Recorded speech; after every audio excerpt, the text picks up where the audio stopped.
Baik, kita mulai. Assalamualaikum warahmatullahi wabarakatuh.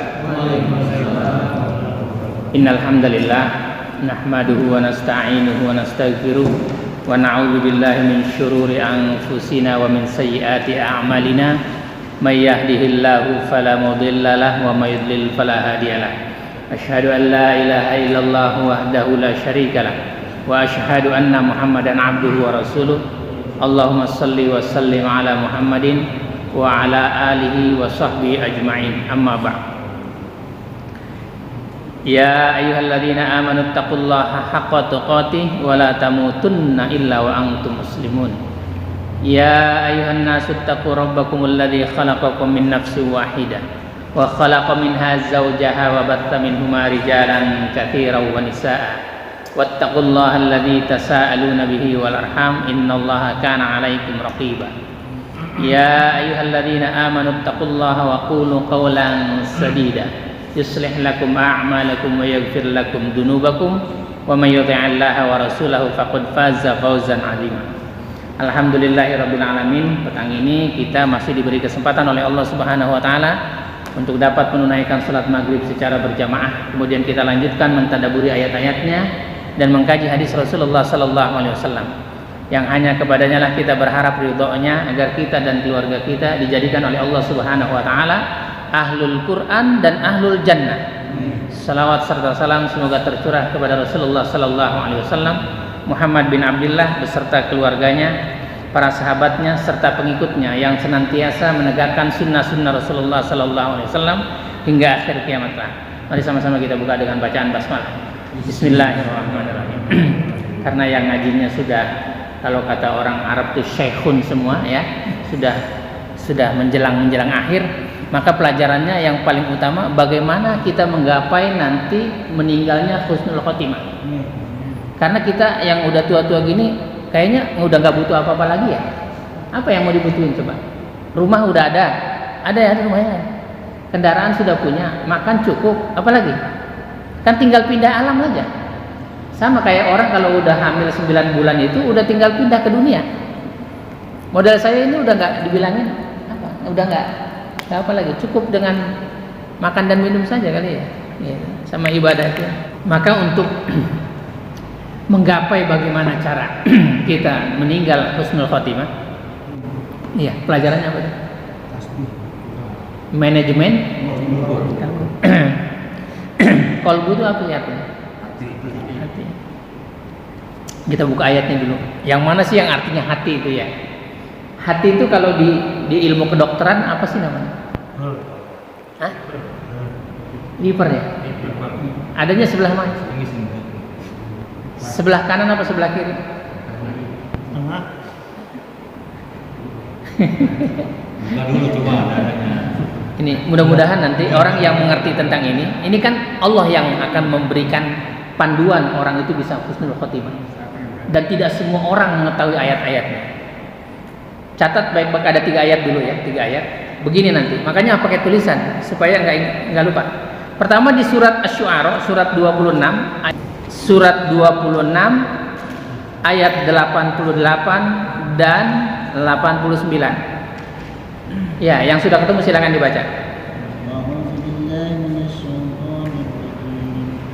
Bismillahirrahmanirrahim.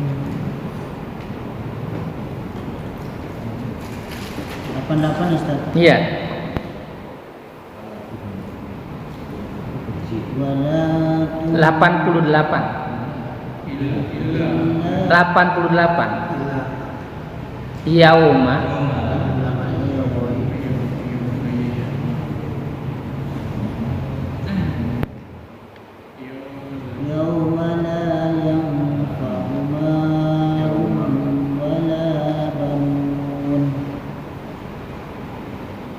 iya. Illa man atallaha biqalbin salim wa usli. Sudah cukup artinya saja. Artinya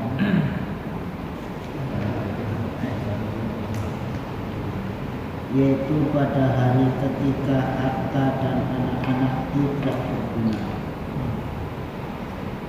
kecuali orang-orang yang menghadap Allah dengan hati yang bersih. Allah sudah berfirman, ini ketetapannya ya, ini ketetapan dan pasti terjadi. Hari nanti anak harta nggak berguna, kapan tuh? Hari kiamat, nggak guna. Jadi orang tuh sama harta sama anak sayangnya nggak kira-kira. Ini ayatnya jelas nih. Kalau sama anaknya itu, bela-belain dia masuk neraka untuk anaknya. Bela-belain hartanya juga gitu. Padahal Allah sudah tetapkan harta dan anak-anak. Ini ayatnya gitu kan? Yaitu pada hari ketika harta dan anak-anak tidak berguna. Nggak guna. Sebanyak apapun hartanya nggak guna. Anaknya juga nggak guna. Di hari kiamat itu nggak ada yang guna. Maka kata Allah, ayat selanjutnya, illa, pengecualian, istisna. Jadi ada pengecualian. Siapa yang berguna itu? Orang-orang yang menghadap Allah dengan hati yang bersih. Perhatikan tulisannya, qalbun bi qalbin salim. Ini artinya, saya ingin ya, hati yang bersih. Surat 17 ayat 36. Surat Al-Isra ayat 36. Perhatikan, tadi qalbun itu apa artinya? Qalbun hati yang bersih. Sekarang ayatnya lagi. Di surat 17 ayat 36. Wala takfu ma laisa laka bihi ilm. Dan janganlah takfu ma laisa laka bihi ilm.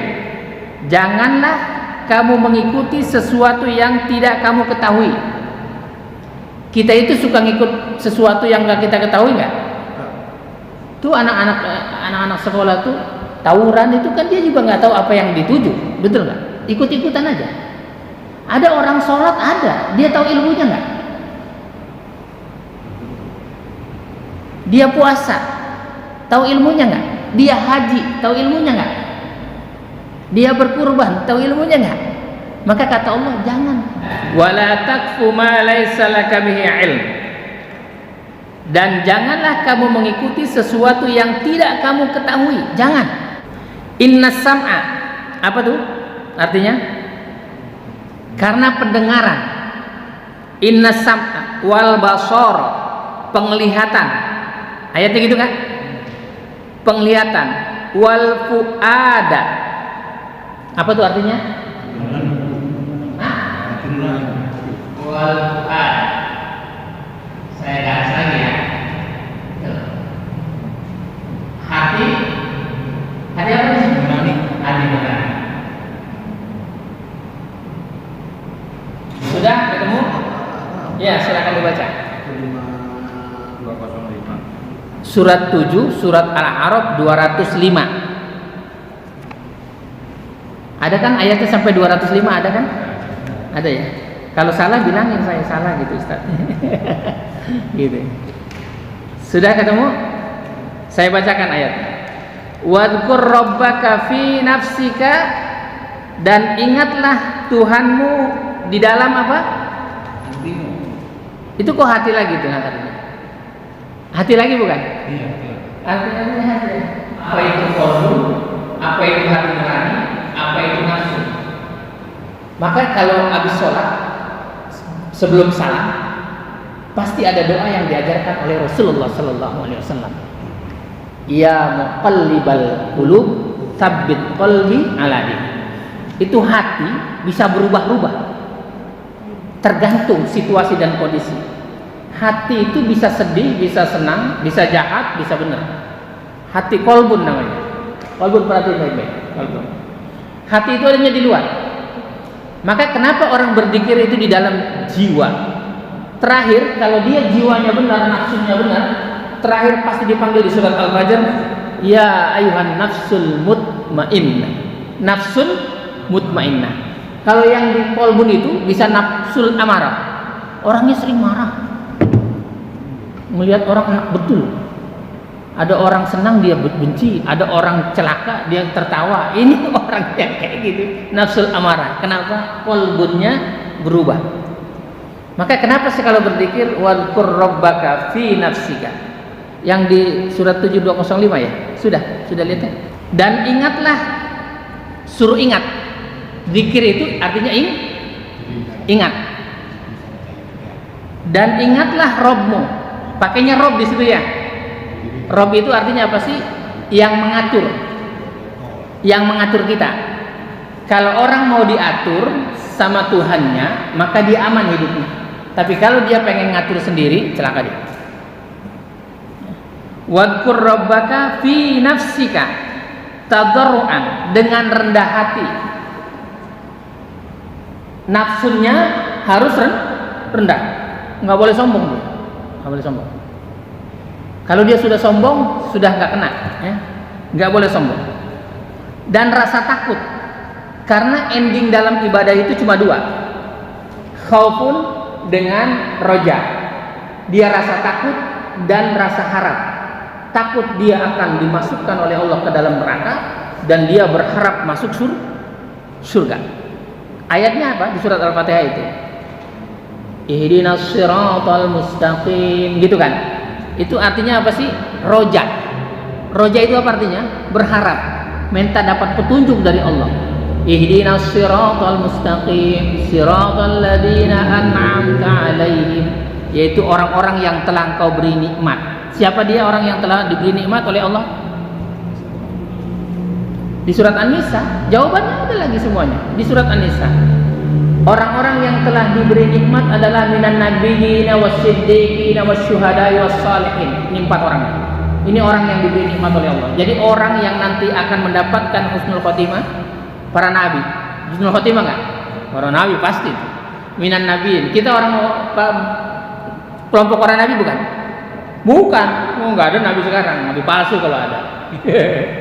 Minan nabiyyin wasiddiqin, yang membenarkan kenabian. Maka disebutlah Abu Bakar Siddiq, para sahabat. Kita bukan zaman Rasulullah. 2 udah enggak nih, karena cuma 4 orang nih yang dapat nikmat. Minan nabiyyin wasiddiqin wasyuhada, dan orang-orang yang mati syahid. Ya enggak ada harapan juga kita mati syahid, betul enggak? Masih ada harapan, matinya dalam keadaan syahid. Kemudian wassalihin, orang-orang yang soleh, orang-orang yang benar. Cuma 2 nih harapan kita, tinggal 2 lagi. Kalau ini enggak, selesai. Hidupnya selesai dia akan menjalani siksa Allah, bisa sampai abadi. Maka kata Allah, dan ingatlah Rabbmu dalam hatimu dengan rendah hati dan rasa takut, dan dengan tidak mengeraskan suara. Jangan dikeraskan suaranya. Kalau dikeraskan suaranya mengganggu nafsu kita. Ini sebelah nih, kira-kira kalau dia keras suaranya, keganggu ke kita? Hati, rasa takut, dan dengan tidak mengeraskan suara pada waktu pagi dan petang, apalagi malam. Jadi jangan mengikuti sesuatu ya yang kamu tidak tahu ini. Kemudian illa man atallaha biqalbin salim. Kalau sudah di-manage nafsunya, jiwanya, fuadnya, maka dia datang kepada Allah dengan hati yang bersih. Dipanggil oleh Allah, ya ayyatuhan nafsul mutmainnah, irji'i ila rabbiki radiyatan mardiyah, fadkhuli fi ibadi wadkhuli jannati. Jadi kalau pengen masuk surga, kita mah udah jangan macam-macam nih, umurnya udah tua semua nih, Mbak. Ya kan? Ukuran-ukuran mau 60-an gitu, macam-macam hidupnya. Aduh. Ibadah tuh orang kadang di masjid kayak orang beneran, kayak waliullah. Tapi kalau udah muamalah, jangan cerita subhat, haram sikat. Betul. Jangan cerita subhat, haram disikat. Maka muamalahnya harus benar. Panduannya Al-Qur'an, panduannya hadis Rasulullah sallallahu alaihi wasallam. Kalau nggak belajar, mustahil tahu. Nggak ada orang nggak belajar tahu. Orang yang belajar dari kecil sampai setua ini masih banyak yang nggak tahu. Betul nggak? Saya belajarnya kan setiap hari saya belajar. Belajar saya setiap hari, mengajar setiap hari. Buka Quran setiap hari, buka hadis setiap hari, mengajar juga begitu. Setiap hari. Surga ada pohon pisang, ada? Di mana yang bilang? Siapa yang bilang? Allah. Ada jahe nggak? Ada. Sampai daun bidara yang tidak berduri ada nggak? Ada. Diceritakan. Bayangkan tuh, Allah kasih bocoran, masih nggak mau juga, ya Allah. Ya nasibmu lah itu ya, nasibmu. Maka bersyukur, banyak bersyukur kita bisa berduduk di majelis membuka Al-Quran itu udah paling hebat lah, udah paling topnya orang, paling topnya kita bertadabur Al-Quran. Maka kalau saya setiap subuh itu begini, setiap habis sholat subuh sampai suruh begini, pasti saya ngajarin Quran. Kenapa? Saya pengen selamat. Bagi orang-orang yang pengen selamat, ayo ikut. Yang nggak pengen selamat juga jangan dipaksa-paksa, gitu kan? La ikraha fiddin, nggak ada paksaan dalam agama. Gitu. Pokoknya segala sesuatu, ingat-ingat, jangan kamu mengikuti sesuatu yang kamu tidak tahu ilmunya, karena pendengaran, penglihatan, dan hati nuranimu semuanya akan ditanya oleh Allah. Ini. Makanya tugas Ustadz bagaimana dia memberitahu ayat-ayat Allah. Gitu. Jadi gampang ya nyarinya ya. Nanti di rumah lihat, hitung betul, hitungnya manual supaya mendapat keberkahan dari Al-Quran. Supaya dapat, jangan nggak dapat. Jumlah surat Al-Fatihah ayatnya ada 7, tulis. Al-Baqarah 286, Al-Imran 200. Nanti jumlahkan. Nanti kita bisa tahu panduannya Al-Quran dan Sunnah. Ya, itu. Maka dihitung supaya dapat keberkahan. Ini enggak, bawa tulis. Nanti saya kasih tahu. Kali di sana dia bawa laptop semua di Al-Jihad Pilatomang itu. Pakai laptop. Jadi dimasukkan, di flash disk sama saya. Dia belajar di rumah. Berubah hidupnya. Makanya keberkahannya berubah. Nah, mulai sekarang kan udah kurban tahun depan, cicil aja tiap bulan atau setiap ngaji gitu. Untuk tabungan kurban. Jadi nanti banyak orang kurban. Kita nggak berat. Kalau 251 bulan kita nyelengin, kan setahun jumlahnya 3 juta. Dapat nggak kambing? Ringan, nggak perlu lagi kita ngeluarin duit. Sudah ada. Jadi anak saya juga begitu. Kau 250.000 dari gajimu masukkan. Jadi jangan cerita minta daging kurban. Kita berkurban ya.